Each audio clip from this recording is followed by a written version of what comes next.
발효식품이 몸에 좋은 줄은 알지만 만들기가 어렵고 발효되는 과정이 길다 보니 직접 만들어 먹는 것은 쉽지 않은 것 같습니다.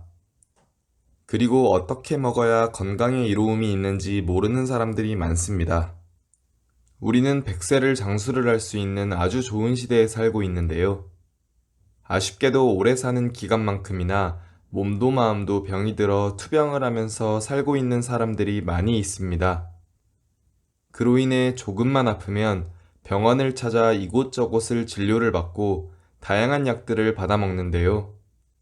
그 중에는 장 속에 살고 있는 좋은 균들을 사멸시키는 것들도 많이 포함되어 있습니다.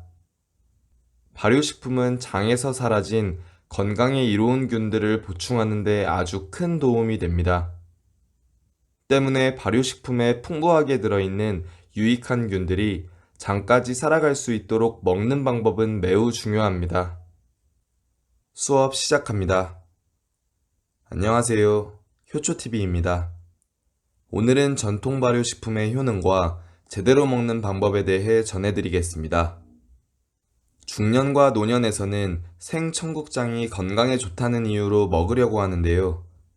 고약한 맛과 냄새 때문에 날로 먹기는 힘들겠다는 생각을 하게 됩니다. 하지만 청국장을 끓일 때 처음에는 반만 넣고 끓이다가 나머지 반은 끓은 뒤에 넣는다면 맛도 좋아지며 효능은 생청국장을 먹는 것처럼 비슷한 건강 효과를 얻을 수 있습니다. 발효 음식은 어떻게 먹느냐에 따라서 효능이 달라집니다. 발효 음식 제대로 알고 먹는 방법 알려드립니다. 첫 번째는 된장과 청국장인데요. 된장과 청국장 등 메주를 띄워서 만드는 장류는 오래 끓이지 않아야 합니다. 장류에는 발효되면서 생기는 몸에 좋은 바실러스균이 많이 들어있는데요. 열에 약한 유산균과는 달리 열에 강하여 끓여 먹는다 해도 80에서 90%가 살아남아서 생으로 먹는 것과 비슷한 효과를 볼 수 있습니다. 하지만 열에 강한 바실러스균도 오랫동안 가열을 하면 대부분 죽게 됩니다. 때문에 된장이나 청국장찌개는 10분 이상을 끓이지 않는 것이 건강에 좋습니다. 두 번째는 치즈인데요. 치즈는 술을 먹고 난 후에 먹으면 숙취 해소에 도움이 되는 발효식품입니다. 우유로 치즈를 만들 때는 보통은 응고시키기 위해 유산균을 넣은 뒤에 수분을 제거하는 과정을 거치는데요.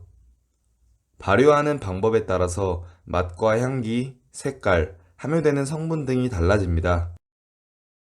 치즈 속에는 우유에 풍부하게 함유되어 있는 단백질과 칼슘, 비타민 A, D, E, B군 등이 아주 많이 들어있는데요. 우유에 비해 무려 8배에서 10배나 많이 농축이 되어 있습니다. 치즈 속에 들어있는 영양분은 유산균의 작용에 의하여 소화와 흡수가 잘 되도록 만들어지는데요. 특히 치즈 속의 단백질 메티오닌 성분은 간세포의 기능을 강화해주는 작용을 합니다. 이로 인해 알코올 분해를 잘 되게 하여 술을 마실 때나 술을 먹은 후에 치즈를 먹는 것은 숙취 해소에 큰 도움이 됩니다. 세 번째는 김치인데요. 김치는 저염이면서 끓이지 않아 유산균이 많은 생김치가 가장 좋으며 건강에 좋은 발효 음식으로 최고입니다. 먹기 좋은 신맛의 김치에는 30여 종이 넘는 유산균이 생성되어 있는데요. 대표적인 김치의 유산균은 류코노스톡 메센테로이데스라는 균입니다. 이 유산균은 덱스트란이라는 식이섬유를 스스로 만들며 혈압을 낮추는 데 효과가 있습니다.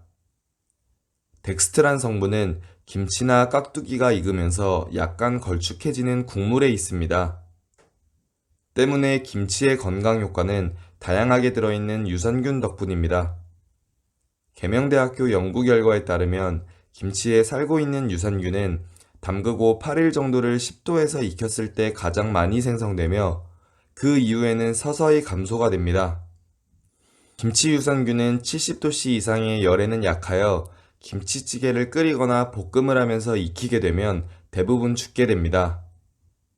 김치에 들어있는 유산균은 가열하지 않고 생김치로 먹는 것이 가장 좋습니다.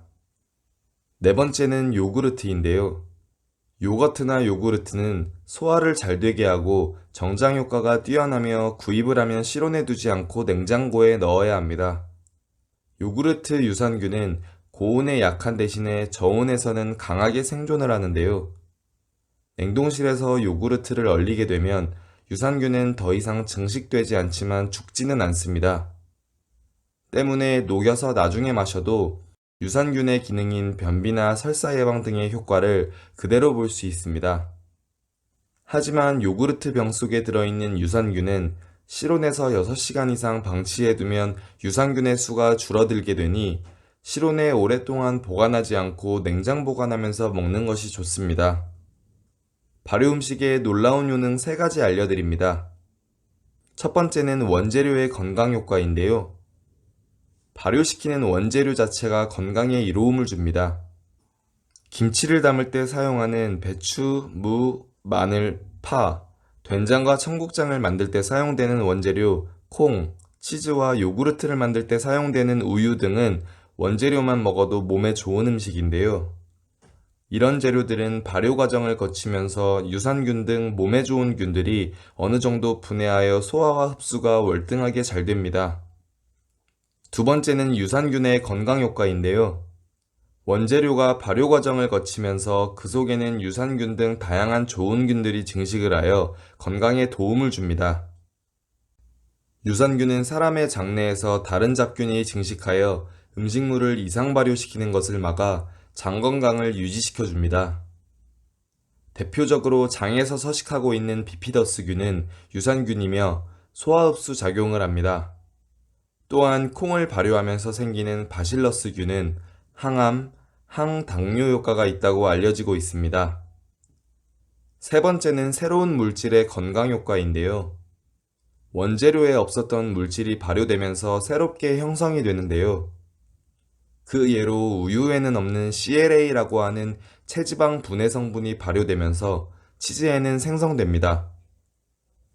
청국장이 발효되면서 콩에는 들어있지 않은 끈적끈적한 물질인 나토키나아제 효소 등이 생기며 이 물질은 우리 몸에서 혈전용의 효과를 보입니다. 이렇듯이 발효 음식은 우리 몸에 이로움을 주는 식품이니 꾸준히 드셔보시기 바랍니다. 오늘은 발효 음식의 뛰어난 효능과 제대로 알고 먹는 방법 및 몸에 좋은 이유에 대해 전해드렸는데요. 오늘 전해드린 영상이 도움되셨으면 좋겠네요. 나가시면서 구독, 좋아요, 알람 설정 부탁드리겠습니다. 그럼 더 좋은 건강 정보로 다시 찾아뵙겠습니다. 오늘도 건강하시고 행복한 하루 보내세요.